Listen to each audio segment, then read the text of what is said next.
Okay guys, आजको भिडियोमा म मेरो बियर्ड कसरी स्टाइल गर्छु, कसरी ट्रिम गर्छु त्यो भन्न जाँदैछु। यसको लागि हामीलाई एउटा एडजस्टमेन्टवाला ट्रिमर चाहिन्छ। अब ट्रिमर छैन भने चाहिँ धेरै नै गाह्रो हुन्छ, मिल्दैन। अल्सो एउटा सेभर चाहिन्छ जसले चाहिँ दाढी चिल्लाउँछ। अनि यदि तपाईसँग सेभर छैन भने तपाईको त्यो नर्मल रेजर ब्लेडवालाले पनि काम गरि नै हाल्छ। अनि थर्ड थिङ हामीलाई चाहिने भनेको एउटा काई हो, सो द्याट हाम्रो अलिकति दाढी मिलाउँदै हामीले काट्ने गर्छौँ। सो स्टार्ट गरौँ यो एडजस्टमेन्ट ट्रिमरबाट। अब यो एडजस्टमेन्ट ट्रिमर तपाईहरुले 1 मिलिमिटर देखि 10 मिलिमिटर सम्म बढाउन मिल्छ। तर अब आजको लागि चाहिँ मोस्टली हामी 3 to 6 मिलिमिटर्सको मात्रै काम गर्नेछौँ। हामीलाई जहाँ सानो सानो चाहिन्छ त्यहाँ 3 मिलिमिटर्स अनि जहाँ ठुलो चाहिन्छ त्यहाँ 6 मिलिमिटर्स राख्दै छौँ। सो सबैभन्दा फर्स्टमा हामी एडजस्टरलाई निकाल्छौँ। अनि यो एडजस्टर निकालेर हामी दाढीको रेखाङ्कन गर्छौँ। अनि फर्स्टमा हामी यो पार्टहरुलाई रेखाङ्कन गर्छौँ, अनि यो तलको पार्टहरुलाई रेखाङ्कन गर्छौँ, अनि त्यो भन्दा तलको पार्टहरुलाई हामी चिल्लो बनाउने काम गर्छौं। अनि त्यो भन्दा भित्रको पार्टलाई हामी बिस्तारै काम गरिहाल्छौँ 3 मिलिमिटर्स अनि 6 मिलिमिटर्सले। तर अहिलेको लागि चाहिँ लेट्स जस्ट युज दिस। यो 0 नम्बरमा छ। अनि त्यो 0 नम्बरकोले चाहिँ हामी दाढीको यो माथिको भागहरुलाई यसरी काट्ने गर्छौं।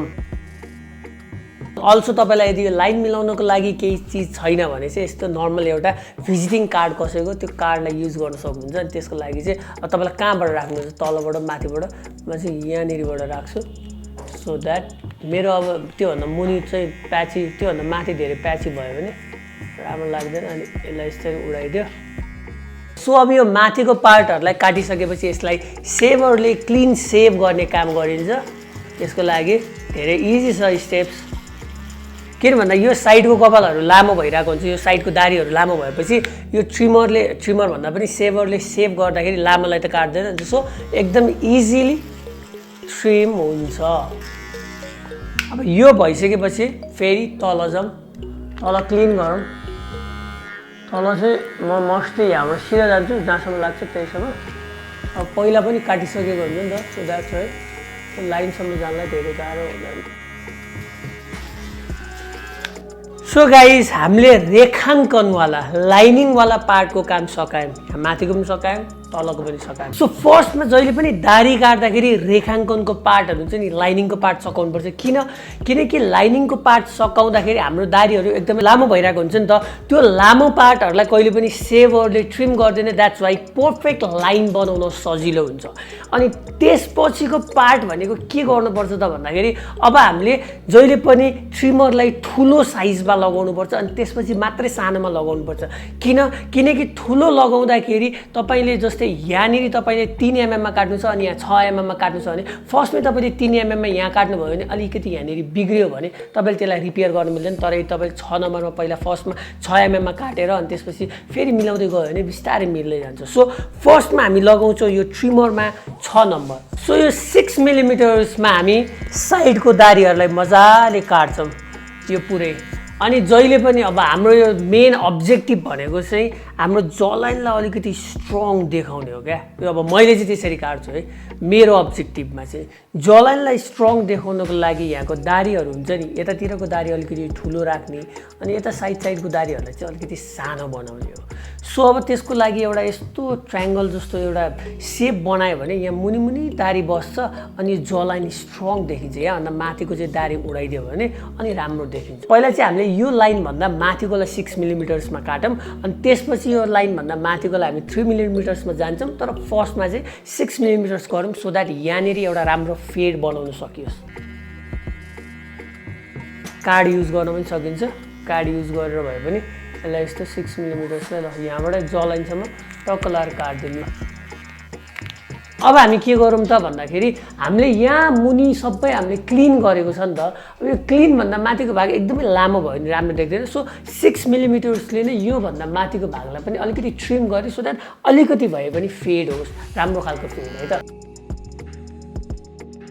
अनि एउटा इम्पोर्टेन्ट कुरा चाहिँ के छ त भन्दाखेरि यदि तपाईको दाढीहरु चाहिँ प्याची छ भने चाहिँ त्यो प्याची भएको ठाउँमा लामो दाढी राख्यो भने झनै प्याची देखिन्छ क्या। त्यहाँ अलिकति सकेसम्म ट्रिम गरेर सानो बनाउने हो। सो द्याट्स वाइ कहिलेकाहीँ 6 र 3 मिलिमिटर्स मात्रै युज गर्छु भन्ने ठाउँमा पनि 2.5 युज गर्नुपर्ने सक्ने हुन्छ, 5.5 युज गर्नुपर्ने सक्ने हुन्छ। सो अहिलेसम्म हाम्रो भनेको सबै हामीले अहिलेसम्म 6 मिलिमिटर्स युज गरिसक्यौँ। अब हामी युज गर्दैछौँ फेरि 3 मिलिमिटर्समा। अब हामी 3 मिलिमिटर्समा चाहिँ के गर्छौँ भन्दा यो हामीले लाइनिङ राखेको थियो नि, त्यो ठाउँ हामीलाई याद हुनु पर्यो अनि त्योभन्दा माथिको भागलाई मात्रै 3 मिलिमिटर्स काट्ने है त सो फर्स्टमा हामी यो लाइनिङ गरेको भन्दा माथिको भागलाई मात्रै 3 मिलिमिटर्समा काट्दिन्छौँ यो चाहिँ हामीले अब माथिसम्म कपालसम्म लाँदा पनि केही फरक पर्दैन है यहाँनिर अब हामीले 6 मिलिमिटर्स काट्नु थियो यहाँनिर हामीले 3 मिलिमिटर्स काट्नु थियो फर्स्टमा हामीले 6 मिलिमिटर्स काट्यौँ त्यो 6 मिलिमिटर्स काट्दाखेरि कुनै कुनै पार्टहरू तल पनि काटेको छ सो द्याट्स वाइ अब फेड गर्न सजिलो हुन्छ फर्स्टमा यतापट्टि काट सो अघि मैले भनेको कुरा चाहिँ अब लागु हुन्छ क्या किनकि यो पार्टहरू 3 मिलिमिटर्स छ नि त अहिले यदि अब यो 3 मिलिमिटर्स बनाएपछि यदि हामीले यो सेभर युज गऱ्यो भने के हुन्छ यो सबै खाइदिन्छ क्या सेभरले सो द्याट्स वाइ फर्स्टमा त्यो लाइनिङ गरेर क्लिनिङ गरेर अनि त्यसपछि बल्ल एडजस्टिङ गर्ने हो क्या दारी काट्दाखेरि तर अब यदि तपाईँ बार्बर सपमा जानुहुन्छ भने चाहिँ उसले चट्ट काटेर अनि लास्टमा चाहिँ चट्ट लाइनिङ बनाइदिन्छ अब हाम्रो चाहिँ त्यस्तो हुँदैन हाम्रो ठ्याक्क अपोजिट हुन्छ है अब के गर्ने त भन्दाखेरि अब हामीले यो एडजस्टरलाई चाहिँ नि 6 मिलिमिटर्समा लाग्ने 6 मिलिमिटर्समा किन भन्दाखेरि यहाँनिरको पार्टहरूलाई हामीलाई 6 मिलिमिटर्समा काट्नु थियो नि त होइन सो अब हामी यो एडजस्टरलाई फेरि 6 मिलिमिटर्समा लाग्छौँ र यतातिर धेरै नजिक ल्याउँदैनौँ यतातिर अलिअलि मात्र काट्छौँ किनभने पहिला पनि हामीले काटिसकेका हुन्छ क्या यता चाहिँ अलि लामो दारी भयो भने फोरी देख्छ क्या तर यहाँको चाहिँ म मजाले नै काटिदिन्छु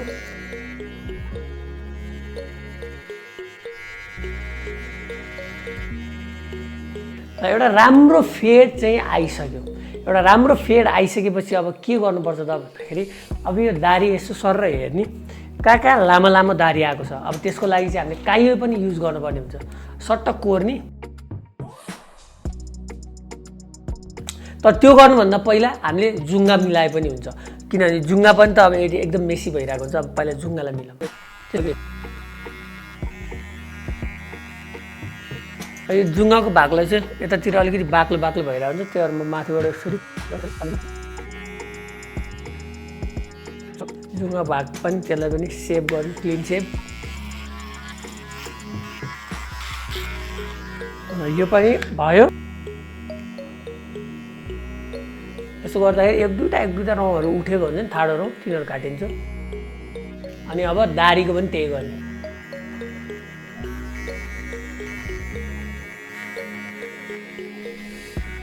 सो अब फाइनली हाम्रो सकिसकेको जस्तो भइसक्यो होइन अब हामीले लास्टमा गर्नुपर्ने एउटा काम बाँकी छ त्यो भनेको यो यसलाई हल्का मिलाउनु पर्छ अब यसको वरिपरिको यो 4 जस्तरी आएकोहरूलाई काट्दा पनि हुन्छ अब मेरो चाहिँ यो जलाइन अलिकति यहाँनिर ठुलो छैन ठुलो भएको मान्छेहरूले चाहिँ यसलाई चट्ट मिलाउँदाखेरि हुन्छ मेरो छैन त्यही भएर दारी राख्दा नै बेटर हुन्छ दारी पनि अलिकति माथिसम्म आएको छैन सो द्याट्स वाइ म त्यति धेरै चाहिँ मिलाएको छैन अलिअलि सो गाइज म यसरी मेरो बियर काट्छु त्यसको लागि एउटा ट्रिमर एडजस्टेबल ट्रिमर एकदमै इम्पोर्टेन्ट छ एडजस्टेबल नभए पनि त्यो राख्ने निकाल्नेवाला 3 मिलिमिटर्स र 6 मिलिमिटर्सवाला त्यो एडजस्टर चाहिन्छ त्यसलाई काट्नको लागि अल्सो अब यो दारी यहाँ चाहिँ 6 मिलिमिटर्स छ यहाँ 3 मिलिमिटर्स छ तर यहाँको चाहिँ अलिकति बाक्लै हुनुपर्छ अनि समय अनुकूल अनुसार तपाईँहरूले यसलाई सानो ठुलो पनि बनाउन सक्नुहुन्छ अनि डेफिनेटली गाइज दारी काटिसकेपछि तपाईँहरूले aftershave splash or aftershave gel अथवा आफ्टर सेभ क्रिम चाहिँ लगाउनै पर्छ नत्र भन्यो भने यहाँ बिमिरा घमौरा के आउँछ डन्डीफोर त्यस्तोहरू आउँछ सो आफ्टर सेभ स्प्ल्यास लगाउनको लागि चाहिँ तपाईँले थोरै आफ्नो हातमा यसरी लिने त्यसलाई यस्तो गर्ने अनि यस्तो लगाउने अथवा के पोल्छ तर यस्तो लगाइसकेपछि घमौरा बिमिराहरू केही नै आउँदैन अनि you smell so good and you look so good अनि यसरी मेरो दारी काट्ने गरेको छु मैले गाइज मलाई दारी काट्नको लागि 20 to 25 मिनट्स लाग्छ अनि हप्तामा म सके भने 2 चोटि काट्छु नत्र भने चाहिँ त्यो क्लिनिङ प्रोसेस चाहिँ म 2 दिनमा एकचोटि 3 दिनमा एकचोटि गरिरहेको हुन्छु नत्र भने चाहिँ हप्तामा एकचोटि दारी काटिरहेको हुन्छु एन्ड अब guys that's it for me and today's video तपाईँलाई आजको भिडियो इन्फर्मेटिभ लाग्यो भने ड्रप्स लाग्दा बिलोन च्यानललाई सब्स्क्राइब गर्न नबिर्सिनुहोस् अल्सो यदि तपाईँहरूलाई योभन्दा नि खतरा तरिकाले दारी काट्न आउँछ भने कमेन्ट सेक्सनमा लेख्नु होला सी यु अराउन्ड